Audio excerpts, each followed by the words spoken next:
اور وہ وقت بھی یاد کرنے کے لائق ہے جب ابراہیم نے اپنے باپ آزر سے کہا تھا، تم کیا بتوں کو معبود بناتے ہو؟ میں دیکھتا ہوں کہ تم اور تمہاری قوم کھلی گمراہی میں ہو۔ اور ہم اس طرح ابراہیم کو آسمانوں اور زمین کے عجائبات دکھانے لگے تاکہ وہ خوب یقین کرنے والوں میں ہو جائیں۔ یعنی جب رات نے ان کو پردہ تاریکی سے ڈھانپ لیا تو آسمان میں ایک ستارہ نظر پڑا، کہنے لگے یہ میرا پروردگار ہے۔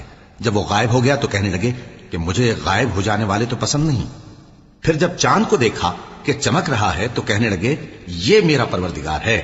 لیکن جب وہ بھی چھپ گیا تو بول اٹھے کہ اگر میرا پروردگار مجھے سیدھا رستہ نہیں دکھائے گا تو میں ان لوگوں میں ہو جاؤں گا جو بھٹک رہے ہیں۔